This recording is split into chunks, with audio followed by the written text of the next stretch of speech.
those of you just joining us, my name is Megan Wolf, and I am Director of Class-Based Giving here at Lehigh University, an alumna class of 2002. And we're here today with Dr. Robert Trent, also known as Bob. Yeah, just call me Bob. Bob is the Supply Chain Management Program Director and Management Department Chair at Lehigh University. Prior to entering academia, Bob worked for the Chrysler Corporation. His industrial experience included assignments in production scheduling, packaging engineering, distribution planning, and operations management at a regional distribution facility. Bob has consulted with or provided training services for almost 50 government agencies and corporations, including international organizations, and has worked directly with companies on dozens of research visits. Bob has authored and/or co-authored 6 books and 40 articles appearing in a range of business journals and publications. His latest book, Supply Chain Risk Management, an Emerging Discipline, will be published in July of this year. Bob has also co-authored 6 major research studies published by CAPS Research and has made presentations at dozens of conferences and seminars. Today's interactive session examines the root causes of global risk from a supply chain perspective, as well as the effects of that risk on organizations. Bob will present creative ways to operate and succeed in an abnormal world characterized by enhanced risk. I am pleased to introduce Bob. Thank you. Thank you, folks. Well, I hope you're having a great day at Lehigh. I have been here for 21 years, and what a great place to work. I can imagine what it was like to go here. Okay, it's a wonderful place, and I hope you're having a wonderful day. As I say, please just call me Bob.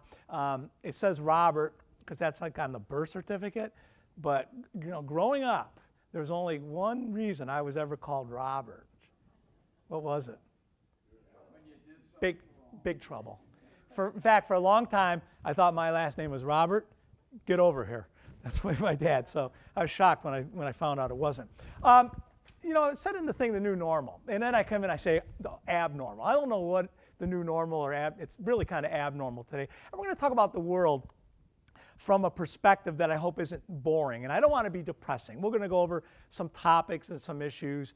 But the truth is the world is a bit of a riskier place today for business and for individuals. In fact, I'm going to South Africa next Saturday. I've never been there, and I'm going to be working with a group called Transnet. And they said, while they're there, we'll take you on a safari. And they said, don't worry, we're going to go to a malaria-free zone. So clearly risk is different parts of the country. And I'm saying, great, but what about Ebola, if you've been reading, right? And what's going on there? Now, before we start, I always like to give away one of my books because, well, I bought 20,000 of them, and I'm working through them.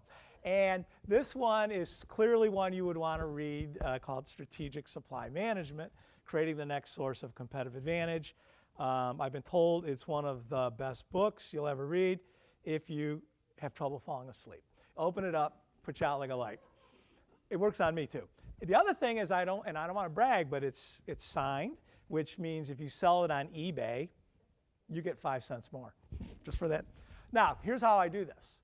Who has, and I won't ask you how old you'll be, but who has the next birthday coming up? Okay, what is it? What? No, it's got to be coming up soon. And you said December? Well, I agree. They're all June 12th. June 5th. Does anybody beat June 5th? Well, then with that, here you go. Happy birthday. There you go. Now I'm down to 19,999 of these books. All right, so what I want to do, in the end, what we are talking about, and everybody looks at this topic a little bit differently, but it's kind of trendy to talk about the new normal, is the topic of risk. In fact, this gentleman here is involved with risk management, right? You were, right, at Exxon, you said. And obviously, oil companies never face any risk, do you? You know, I have a friend from high school I stay in contact with who works for one of the big oil companies, and he says he's been to every country in the world that ends with the word Stan. Kazakhstan, Turkestan. I have no other clue what else the other ones are.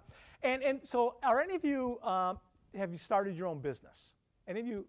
Okay, you have, and you have. You know risk very well. I mean, and you might argue that you're a risk taker, risk appetite.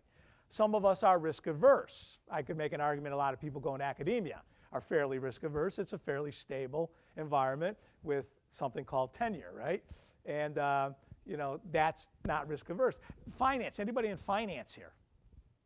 Finance is probably very, very much more developed in how they manage risk and look at risk. So there's a lot of different lenses of how we look through risk. I'm looking at it more from the global operations, global supply chain kind of perspective. But let me ask you, what is risk? Because, there's risk in everything we do. When I walk down the stairs, I take them slowly because I don't want to fall down the stairs. You all drove a car here today, right? Risk is embedded in everything we do in business and personal. So what is it? I mean, aren't you scared to get up in the morning? Why not? Well, because experience has shown sort of what in the center, not the outliers. Very good, but in the exactly. center. You weigh the probabilities, right? When I got up today, I did not look up into the sky because I'm worried about space junk falling down and hitting me in the head. Although satellites are burning up, on a fairly regular basis, or a meteorite. I look at that. So if you had to put one word with risk, what would it be? What is risk? Uncertainty. Uncertainty, right? Uncertainty of what? You don't know the outcome. The outcome, right? Could be a loss. And so when you're in a supply chain, people are very risk averse. They see risk in terms of loss. An entrepreneur sees risk in terms of what? If they don't take it. Opportunity lost, exactly right. Very, very different lens. But we have to expand this definition. It's got to be attached to a probability. There's got to be some sort of, I am not worried about a satellite falling on my head. I am not worrying about the sun burning out, okay, ending the earth. There are different probabilities, and that's what we get into. So when we talk about risk, it's a rational discussion that talks about the opportunity lost or the risk of loss given some sort of probability. So I define risk as the probability of realizing an unwanted outcome or consequence or lost opportunity. And I have to look at that, and I have to make some decisions. And today, we are taking a very active look at that. Why is that? In fact, I'll give you a little prop here. My wife hates this wall, but just because it's gone through the wash machine 9 times, I just think it's well put together. It's a credit card. Did a project. A lot of what I'm talking about came out of a project with CAPS research on risk and then the research for the book. And one of the companies was actually MasterCard that we worked with. Now, what is risk to MasterCard? What do they worry about? What keeps them up at night? Yeah, fraud. Exactly right. And when we were working with them, they were looking to move into a new country where credit cards, frankly, are not used. But that's how they see their expansion into places that no one's there. So they see great opportunity, but they also are worried because they always have to partner with local institutions. They issue the cards and run a lot of the backroom operations, and they're very concerned because what if they get the wrong partner? What does that do to their brand? But how many of you had to get a new credit card after the Target fiasco? Remember Target? This is a new credit card, okay? It was issued, I was told to get this. Who told me this? Well, company did. Said, your card's been violated. You're a customer of Target. Is that risk? Absolutely, and that's something we call strategic risk. So as sometimes we're pulled into things we don't even know it, but I will tell you that this has hurt Target badly. Anybody see what happened to the CEO? He's gone last week. I think it was last week, right? Did anybody see Target's financial results for the last quarter of the year? Not good. And they're tying a lot of it to just this one little card, right? So again, we'll get into some of these issues, but what we're saying is that it's time to take a balanced look at this topic and recognize something, true or false. And I always tell my students, don't ever not answer a true or false question. You have like almost a 50% chance of being right. So true or false, the world is becoming more rather than less risky on average. And the perception is true. And there is some data to back it up. And the data that I'm looking at are not asking people, do you think it's more risky? It's measuring the size and quantifying disruptions. Disruptions in global supply chains and quantifying the frequency of events. Okay, and I'll give you an example. There's a company you may have never heard of called Estella Pharmaceutical, Japanese company, big operations in the U.S. The driver is driving along, has a refrigerated truck with pharmaceuticals. Now, why refrigeration is important here is because that's called the cold supply chain. And once a product is in the cold supply chain, it can't leave it. Otherwise, its efficacy is violated. So this driver pulls into Tennessee, a truck stop, and comes out and says, dang, I thought there was a trailer attached to that cab when I went in. What happened? Thieves came and took it. $10 million. Now, when the final tally was raised, $47 million penalty to the company, because they had to bring back all the pharmaceuticals that are out there, because the government, the FDA said, the thieves aren't worried about keeping this stuff cold. Okay, they were going to break the chain. And they had to go recall everything. They had to issue bulletins. They had to do all sorts of activities. A $47 million penalty. Has anybody seen what this recall with the switch for General Motors? That's a risk. You design a product and there's a risk that it will not perform as intended. Now, they made it worse, and they got hit with a fine yesterday. But anybody see what General Motors is allocating for this recall? Over $1 billion. $1 billion in costs. So when we talk about the world getting riskier, it's also the size of the disruptions. And if you look, there's some studies, 75% of risk managers say that risk levels are higher. A recent study said if you're in a company less than 500 million, less than 25% take a proactive approach. That doesn't mean they don't have risk. What's the opposite of proactive? Reactive, meaning you've seen the bumper sticker, right? I live in New Jersey, and it says, stuff happens. You've seen the sticker? Now, other states it says other things, but in New Jersey, we don't use that kind of language. So it says stuff happens, and guess what? Stuff does happen. And the problem is 75% of these firms, when do they get involved? When stuff happens. And so we're saying in this new normal or abnormal, one of the things we've got to do is we've got to be a little bit more preventive, a little bit more proactive. And you might ask, how do you prevent risk? Well, guess what? Some of it you can't. I can't prevent a tornado. I can't prevent an earthquake. I can prevent somebody from breaking into my facility. I can prevent doing business with suppliers that go bankrupt. I can do financial assessments. So we know this is all going on, but let me give you an example if you don't. This all happened in 1 week. Last December was in the news. 1 week, okay? The first story was, this came out, and it was on the cover of Business Week, a picture of a gentleman who regrets the day this article came out, and the caption was, "The Man Who Saved Christmas." It was the UPS head of logistics who was making sure that all those packages would be delivered on time for the big day. What happened? They didn't get delivered. Why? The worst nightmare. Wait, what?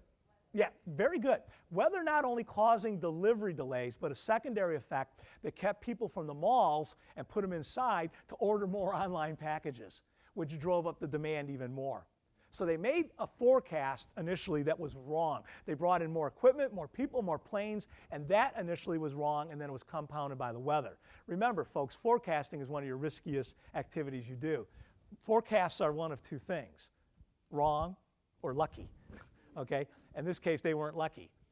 So they had all these problems. The other issue that came out was Amazon was telling everybody it's guaranteed delivery. You read the fine print around the holidays for UPS. What does it say? It ain't guaranteed. It says we don't guarantee it at that time. So people were thinking, I can order right up till, December 24th, 11:59. I'm exaggerating, but that's about what it got like. And the truth was, no, you can't. And they never said you could.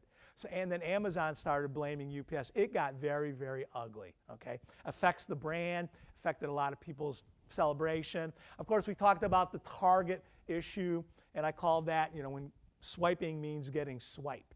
And now we're finding out that this has been very common going on in a lot of retailers. It just so happens that that became much more visible. And then the next one you never probably heard of, heavy metal hoarders and secret warehouses. And you might go, what's that? Well, same week, Wall Street Journal runs a big analysis, a big study investigation that shows all of these warehouses around the world where people are buying up commodities and they're hiding them.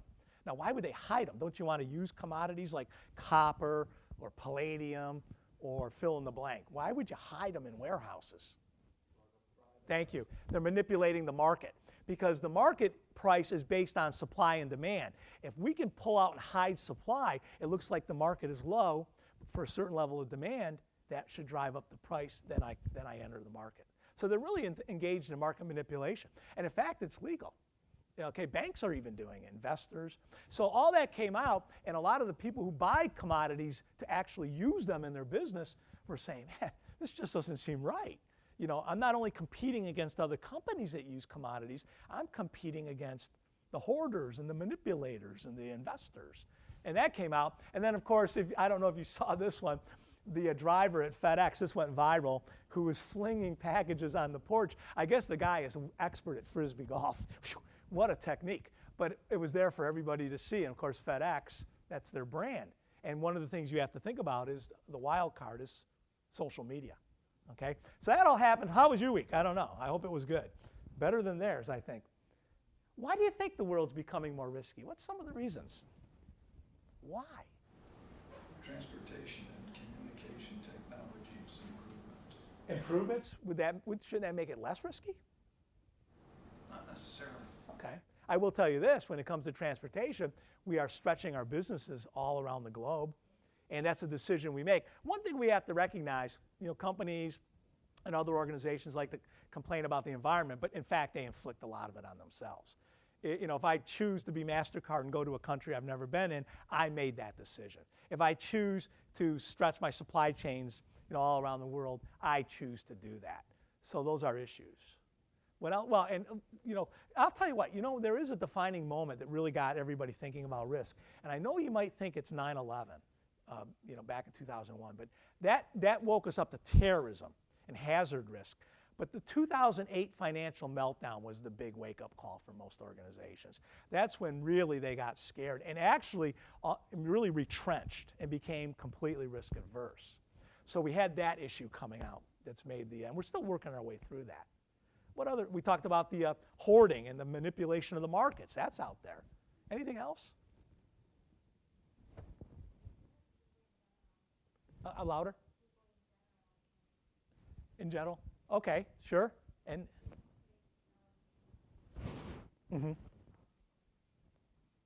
I agree. And then, of course, by the way, you can't ignore, look, just pick up the paper today or this week. We saw Vietnam and China, right? The regional issues there. We got regional issues in the Middle East, of course, the issues with Russia, you know, and what's going on there. So, of course, that creates uncertainty, which obviously is a component of risk. I was going to say globalization, and there's also interconnectivity between businesses. Exactly. You're not staying alone anymore. Exactly.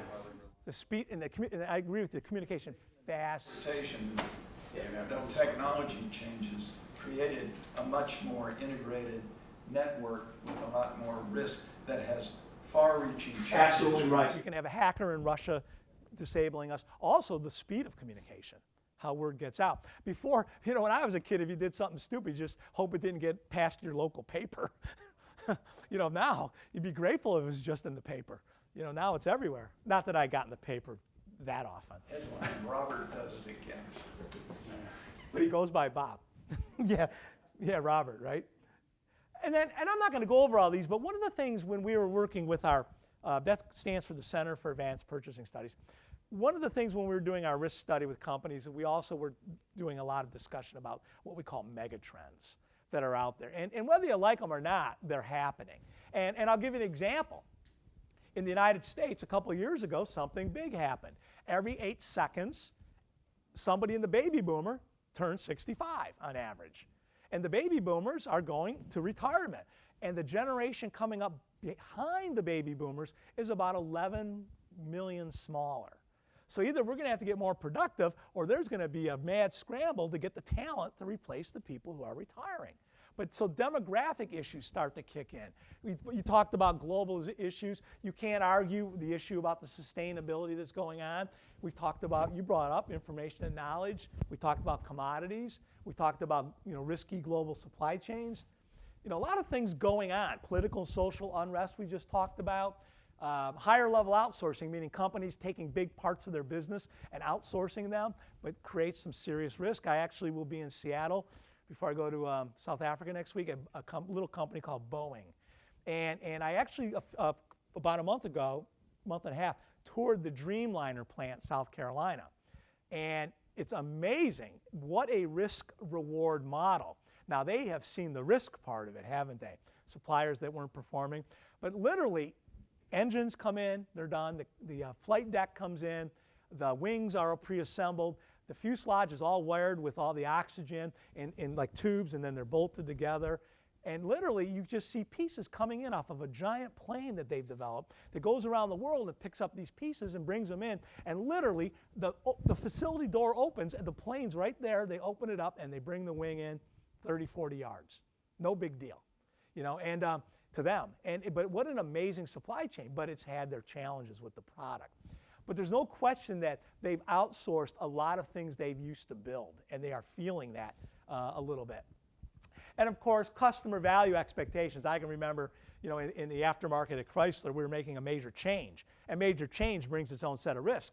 But I remember in the discussion we were saying, if this works, we can never go back. The customers will love this. And you can't go back to them and say, oh, we changed our mind. And the problem is every time you give a customer something, you've created their new threshold of what they expect. And they're never satisfied, those customers, and nor should they be. And so all that brings on risks too. I always joke the biggest risk is we live in a what have you done for me lately society, right? And then of course, I'm not trying to bring you down here, but who knows what's going to happen tomorrow, right? We've got disasters, or I'm going to Africa and they're having an Ebola problem. And Ebola is a serious issue. Okay, although I'm assured I don't need any shots. That may not be true on the way back, I don't know. But we have Iran. Again, there's a lot of issues that could happen that affect obviously the environment, the global business environment. But let's talk real quickly about this commodities. Without getting personal, do any of you trade in commodities? I don't have the guts to do it. Or I'm afraid what my wife will do to me.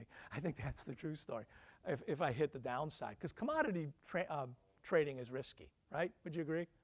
And if you look, there was a study done by the International Monetary Fund that said the size of fluctuations in commodity prices has more than tripled, meaning the volatility has more than tripled since 2005 compared to 1980 to 2005. So when they talk about this thing called the new normal or abnormal, they're looking back at a period from like 1980 to 2005 that was frankly relatively stable in markets.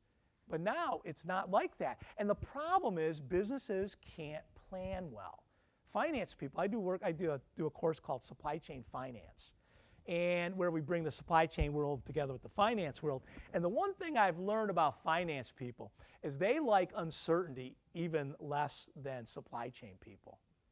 Because finance people need to lay out budgets, and for a year looking out, 2 years, whatever it may be.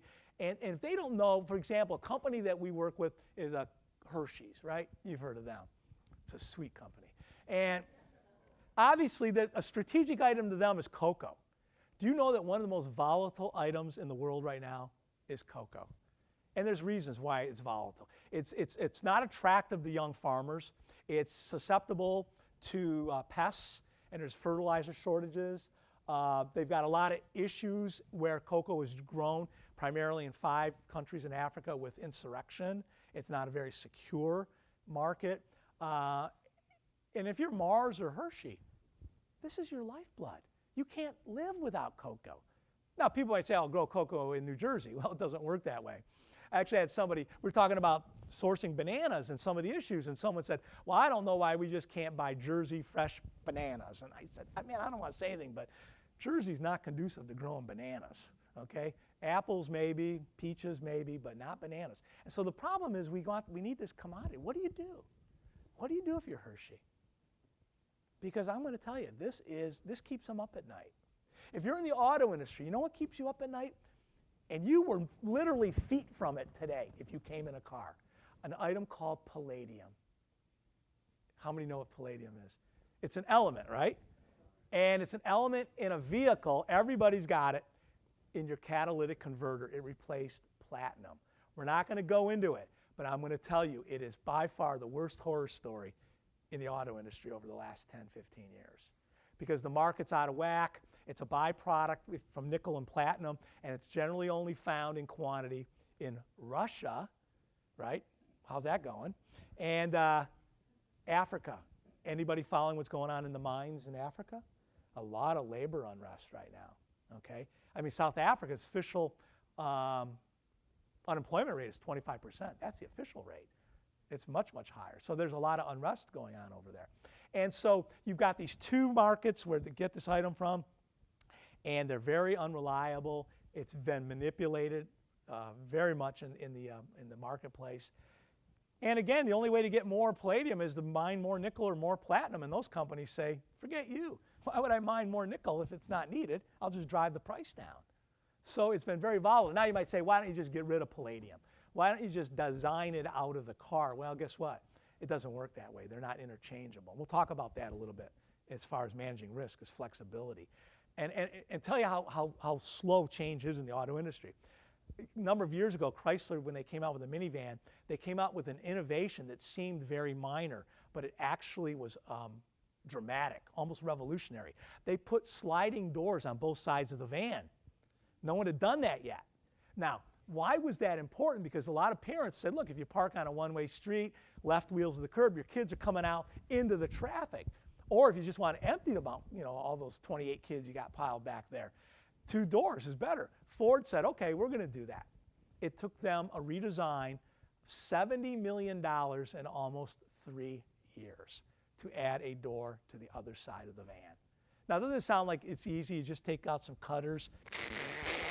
Well, guess what? All the fuel lines had to be re-engineered, all the electrical systems. I mean, believe me, along the side of your door in a car, there's a lot of stuff and underneath it. It wasn't that simple. So I'm trying to bring out, though, that sometimes you can find yourself in a position. So the markets are volatile. We know they're volatile. I'm not going to get into what to do about them at this moment. But let me give some real quick thoughts here. And then, and I'm not going to spend a lot of time on these, but these came out as perceptions as we work with companies, and I'm researching and interviewing people for the book. One of the things is that I realized the financial impact of risk events can be devastating, but most companies don't understand it till it's too late. They really don't have, the insurance people have a pretty good grasp, but most other people in a company do not. Most businesses have become too comfortable with deterministic models. What I mean by that is your standard forecasting kind of models. Now, you were involved with the petroleum industry. They're getting more involved with the probabilistic modeling, stochastic modeling. And so what we're saying is we need a new set of technologies. Strategies that are just based on cost and delivery, not enough. You really got to start thinking about the risk implications for what you're doing. And really, for a lot of companies, making an investment in risk management is hard to justify. I was joking with somebody. I said, so you're writing a risk plan that you hope goes on a shelf that you'll never have to use. I mean, that's kind of depressing as a career, right? Yeah, I do stuff that no one will ever do or use, you know. Now, it's more than that, obviously, and there are some valuable things. But a lot of companies have not made the investment that they probably need to make. We do know social media it doesn't matter if something's true or not. You know, it doesn't matter. You know, you want to ruin someone's reputation, fine, just put it on the web, right? You know, we'll worry about the truthfulness later. And then the other thing is the risk ledger has 2 sides. You know, where some person sees risk and loss, another person sees opportunity. Absolutely right. And then we talk about supply chain risk, making it to the big leagues. You know, supply chain managers, I don't know if you know anything about them, but a lot of times they're like purchasing people. They're the Rodney Dangerfields of the corporate world. Rodney Dangerfield, remember him, a comedian? I don't get no respect. Well, you know why he didn't? Because he used double negatives. Don't use double negatives. People won't respect you. But that's what, you know, supply chain and procurement people say. Well, now, guess what? The Alliance Risk Barometer came out last year. Comes out every year. It's a big insurance company. For the first time ever, supply chain risks were the #1 risks that business say they are facing. So we made it to the big leagues, but that's the wrong league we wanted to be in. We don't want it that. That just means that the world is getting a much more difficult place to operate. The other thing, and I've heard this from many managers, they said, wow, we got a lot of heroes here. We'd rather have fewer heroes. because they're heroes because stuff happens and then they jump in and solve problems. They said, could we do a better job maybe planning and preventing? And we'll get into that. And then we want a broader rather than narrow view of risk management. And then we talked about risk increasing or decreasing. Now, what follows this, which I don't have, and we do it in our book, the last chapter, is a whole set of predictions. And predictions, remember Yogi Berra? He said, you know, predictions can be tricky, especially when they deal with the future. His other one that was funny, I thought, was he, after a Yankees game, he went to a local restaurant, he ordered pizza. And they said, Mr. Berra, would you like your pizza cut in 8 pieces or 6 pieces? He said, you know, you better cut it in 8. I'm really hungry tonight. I always like that guy. All right. I'm not going to go over these, but when you look at this new world, you're going to get a new vocabulary, whether you like it or not. And I will tell you, the first one's very important. Risk, I am not afraid of risk. I'm afraid of risk events. That means the risk did what? It happened. So when I went up on the roof one time to work on a shingle, and there's a risk, and unfortunately the risk did happen. I fell off the roof. And my wife, all I remember, I'm laying on the driveway, and my wife's looking over going, you okay? I'm going, just wait till I regain consciousness. You know, then I think I'll be okay. But, you know, you think about that. If I'm going to go on the roof, what do? Well, there's things I can do to prevent. I can hire somebody. I can make sure the ladder's stable if I go up. You know, a lot of things we can do. So what we talk about when we talk about risk is you have to understand what is the impact when it happens or if it happens. There is a risk of an earthquake in California, but if it didn't happen today, it didn't happen. And by the way, the risk exposure is an interesting one. What happens in California the longer you go between earthquakes to the number of people that have earthquake insurance? It drops. It drops. It ought to be doing what? It ought to increase. This is like right out of Freakonomics, right? It ought to go up because you know there's going to be another earthquake, so every day you don't have an earthquake, the probability is you're getting closer to the next one. Now, it could be 100 years from now, but probably not knowing that place, right?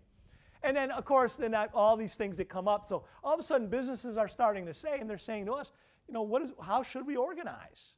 You know, this is a big one if any of you follow what's going on with Sarbanes-Oxley and Dodd-Frank and the new SEC conflict mineral rules. They are so difficult. I don't know how anyone's going to follow them. I'm not saying they're wrong.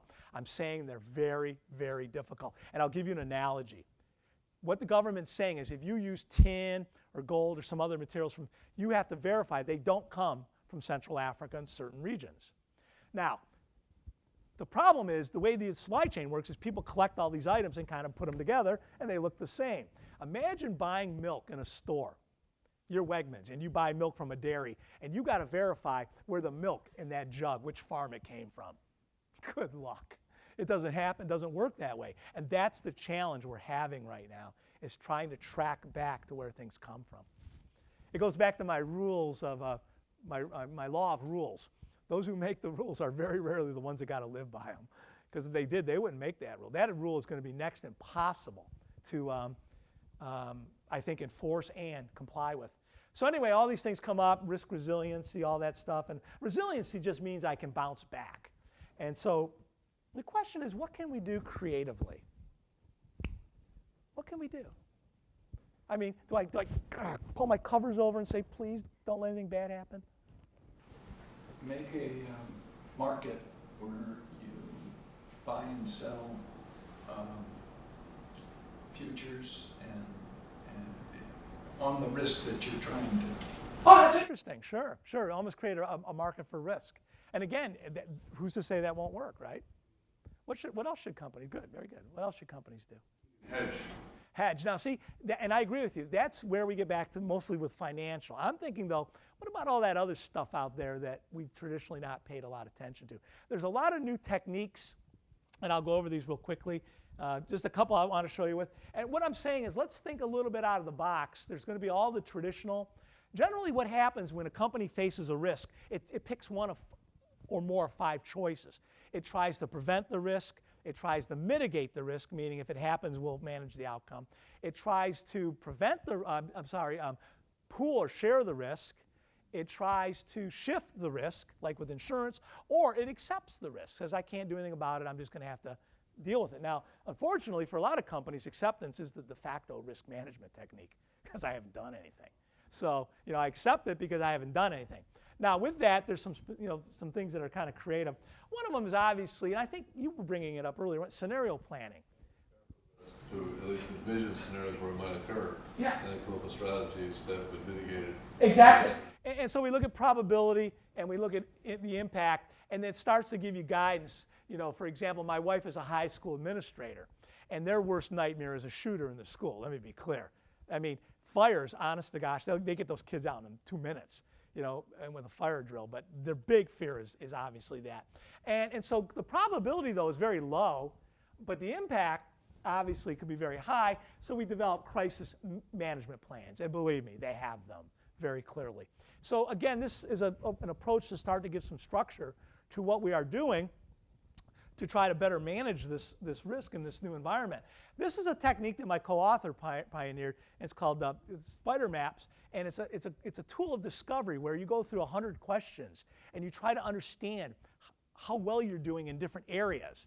Logistics, customer demand, your S&OP, that's sales and operations planning, in your industry, your systems, and then it starts to map out where you're strong and where you're weak. That is something that, and I'm not selling our book here, but if you were to buy the book, you get free access to the tool on the web for some period of time, a month, 2 months, 3 months, I can't remember. And so that's another approach that can be used. The other thing is that this concept called flexibility. I actually have a paper under review on flexibility. Flexibility may be the best response when risk happens. Now you might say, well, what does that mean? Well, we've actually identified 14 kinds of flexibility that might be of value to an organization. Material flexibility, design flexibility, labor flexibility, logistical flexibility, material handling, routing flexibility, all kinds. And what that means is when something happens, I have the ability to move out. And I'll give you an example. Anybody live in Connecticut? Okay, when there's a couple tracks, busiest corridor in the country for trains. One of the trains collided with another, and then unfortunately a couple of the other tracks were down for repair, leaving very, very little capacity. Now you could argue putting people back on the road is flexible, but that was not a good solution. And so it took a while to work through that bottleneck because there was not a flexible way to reroute those trains in that system. And those issues come up. You probably have seen this a lot where you have no choices. And so what we're trying to do is come up with, say, all right, something happened, let's have a choice. Maybe palladium hits $1,000 an ounce, I can switch back to platinum. And maybe it's only 500 an ounce. Now I can't do that, that's the problem.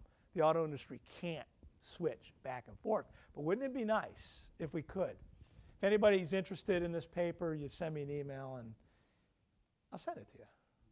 And then the last thing I want to bring up is something you can't ignore because it's being used everywhere, but in supply chain it's going to be a big deal, is predictive analytics. Why wait to figure out what happened or measure something to happen when I might be able to anticipate what would happen? And we see predictive analytics quite a bit. In fact, in logistics, it's called telematics, where we actually monitor equipment. And when we start to see performance deterioration, we predict when there will be a breakdown. We send a truck to a service center. We have the parts waiting. But I'll give you an example. This is the next big thing, big data, predictive analytics. The police call it predictive policing, although they've raised some eyebrows with that. Let me show you something. This goes back to the London Olympics.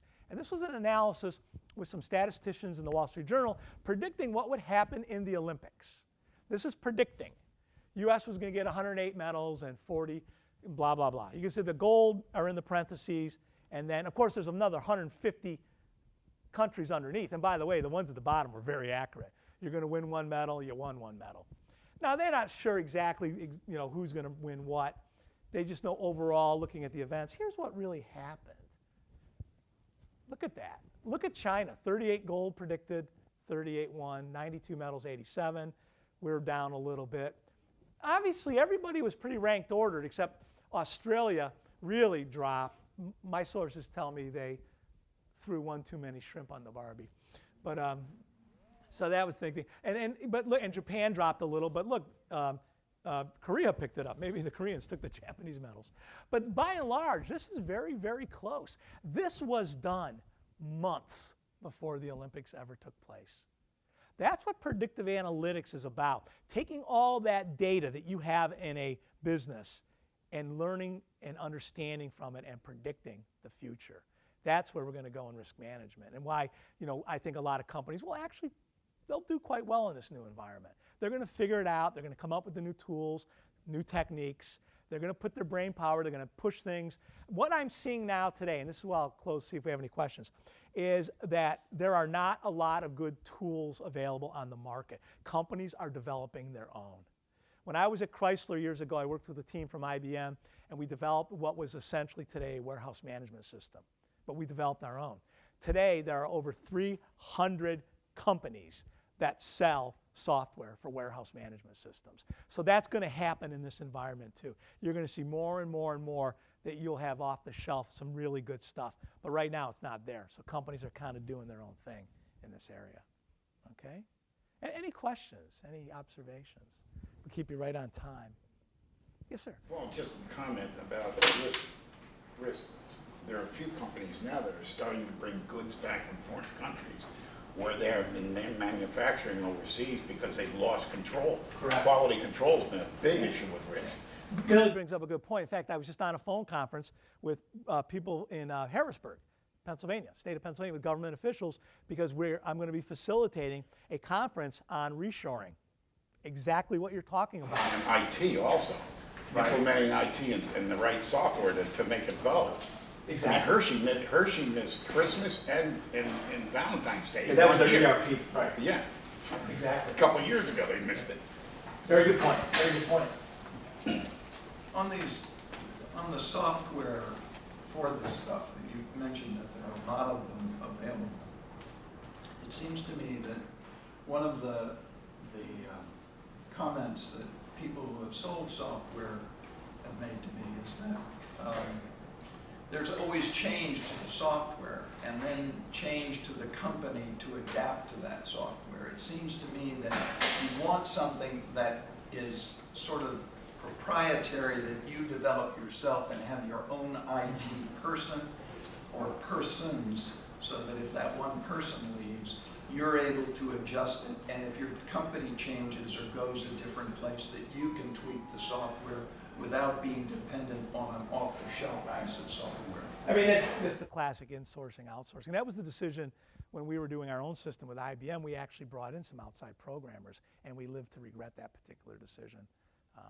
But again, if you've ever put in an ERP system, yeah, you're going to tailor your organization to them. They're not nearly they're not flexible. That's right. But good point, very good point. And that is a risk, that is a risk issue on the IT side, because you get a lot of these software companies, and you look at a company like Oracle, they probably buy another company every week. And if you've ever done business with Oracle, now if any of you work for Oracle before I go on, just shut the tape off.